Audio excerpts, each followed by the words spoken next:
रोहतक ਆਪਾਂ ਕਹੀਏ ਕਿ 4 ਵਿਧਾਨ ਸਭਾ ਪੈਂਦੀਆਂ ਹੈਗੀਆਂ ਤੇ ਸਭ ਤੋਂ ਅਹਿਮ ਸੀਟ ਮੰਨੀ ਜਾ ਰਹੀ ਕਿਉਂਕਿ ਭੁਪਿੰਦਰ ਹੁੱਡਾ ਜਿਹੜੇ ਇੱਥੋਂ ਚੋਣ ਮੈਦਾਨ ਦੇ ਵਿੱਚ ਹੈ ਤੇ ਉਹਨਾਂ ਦੇ ਸਾਹਮਣੇ ਜੇਕਰ ਗੱਲ ਕਰੀਏ ਤਾਂ ਮੰਜੂ ਹੁੱਡਾ ਸਾਹਮਣੇ ਹੈਗੇ ਆ ਤੇ ਪਿਛਲੀ 2 ਵਾਰ ਲਗਾਤਾਰ ਭੁਪਿੰਦਰ ਹੁੱਡਾ ਨੇ ਇੱਥੋਂ ਜਿੱਤ ਪ੍ਰਾਪਤ ਕੀਤੀ ਹੈ ਤੇ ਗੜ ਮੰਨਿਆ ਜਾਂਦਾ ਹੈਗਾ। ਜੇਕਰ ਰੋਹਤਕ ਦੀ ਗੱਲ ਕਰੀਏ 4 ਸੀਟਾਂ भाजपा आप कि भाजपा के खेमे आप कि विरोधी हमेशा भुगतियां है ते कांग्रेस के लिए इतों एक चंगी खबर निकल के सामने आ सकती। जिस तरह के आप कि आंकड़े सामने आए हैं, जिस तरह के नाल आप कि एग्जिट पोल वो निकल के सामने आए हैं क्योंकि भुपिंदर हुड्डा दावा कर चुके हैं कि वो ना तो टायर्ड है तो ना ही रिटायर्ड है। हालांकि सीएम के चेहरे को लैके हजे भी खिच्चोतान चल रही हैगी है। कुमारी शैलजा अपना दावा ठोक रहे हैगे ते भुपिंदर हुड्डा ने कह दिता कल कि वो तो ना तो टायर्ड है तो ना रिटायर्ड हैगे है ते सब तो अहम सीट यही मनी जा रही है क्योंकि जेकर इत्थों जितते हैं तो कि भुपिंदर हुड्डा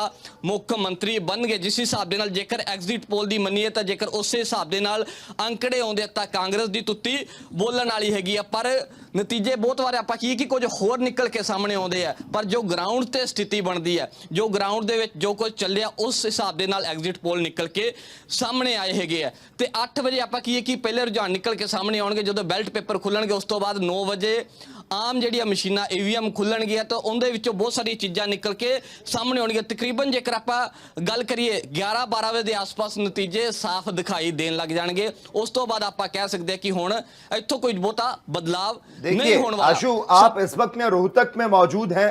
गढ़ी सांपला किलोई विधानसभा सीट की अगर हम बात करें तो गढ़ी सांपला विधानसभा सीट हरियाणा की सबसे हॉट सीट में से एक मानी जाती है।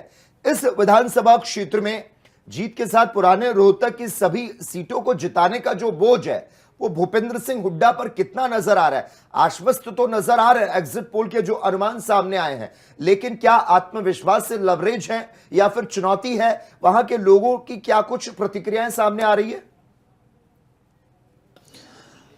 देखिए बात करें कलानौर की, गढ़ी सांपला की, महम की या रोहतक सीट की, सभी पर कांग्रेस अपना प्रबल दावा ठोक रही है और ग्राउंड की स्थिति भी ऐसी ही कुछ दिखाई दे रही है क्योंकि जाट जो वोट बैंक है, जाट वोट बैंक है, हालांकि बेशक भाजपा ने भी जाट उम्मीदवार मैदान में उतारे हैं, कहीं ना कहीं जो जाट है, किसान है, वो एक तरफा कहीं ना कहीं वोट करता दिखाई दिया है। निराशा उनकी भाजपा पर, भाजपा से साफ दिखाई दी। ग्राउंड की स्थिति बात करें चाहे कहीं की बात करें, जो निराश किसान है और जाट है वो कहीं ना कहीं कांग्रेस के पक्ष में जाता हुआ दिखाई दिया। ग्राउंड रोहतक आप कि 4 विधान सभा पैंदियां हैगियां ते सब तो अहम सीट मनी जा रही क्योंकि भुपिंदर हुड्डा ਜਿਹੜੇ ਇੱਥੋਂ ਚੋਣ मैदान ਦੇ ਵਿੱਚ ਹੈ ਤੇ ਉਹਨਾਂ ਦੇ ਸਾਹਮਣੇ ਜੇਕਰ ਗੱਲ ਕਰੀਏ ਤਾਂ मंजू हुड्डा सामने हैगे है ते पिछली 2 बार लगातार भुपिंदर हुड्डा ने इत्थों जित प्राप्त की है ते गढ़ मन्निया जाता है। जेकर रोहतक की गल करिए 4 सीटां भाजपा आप कि भाजपा के खेमे आप कि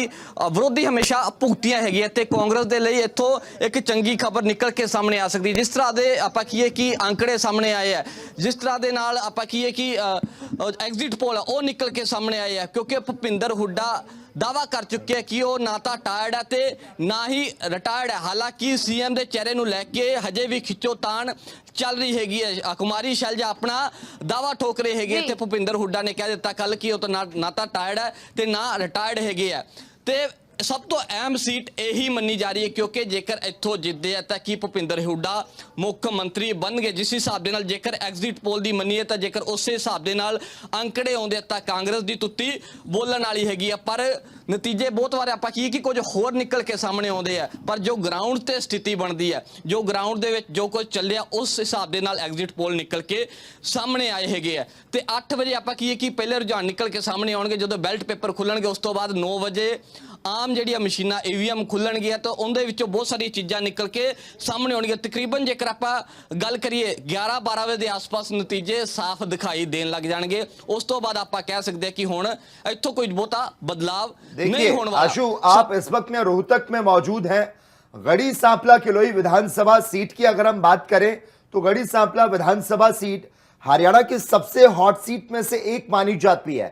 इस विधानसभा क्षेत्र में जीत के साथ पुराने रोहतक की सभी सीटों को जिताने का जो बोझ है वो भूपेंद्र सिंह हुड्डा पर कितना नजर आ रहा है? आश्वस्त तो नजर आ रहा है एग्जिट पोल के जो अनुमान सामने आए हैं, लेकिन क्या आत्मविश्वास से लवरेज है या फिर चुनौती है?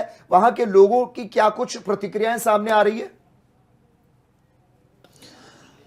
देखिए, बात करें कलानौर की, गढ़ी सांपला की, महम की या रोहतक सीट की, सभी पर कांग्रेस अपना प्रबल दावा ठोक रही है और ग्राउंड की स्थिति भी ऐसी ही कुछ दिखाई दे रही है। क्योंकि जाट जो वोट बैंक है, जाट वोट बैंक है, हालांकि बेशक भाजपा ने भी जाट उम्मीदवार मैदान में उतारे हैं, कहीं ना कहीं जो जाट है, किसान है, वो एक तरफा कहीं ना कहीं वोट करता दिखाई दिया है। निराशा उनकी भाजपा पर, भाजपा से साफ दिखाई दी। ग्राउंड की स्थिति बात करें, चाहे कहीं की बात करें, जो निराश किसान है और जाट है, वो कहीं ना कहीं कांग्रेस के पक्ष में जाता हुआ दिखाई दिया ग्राउंड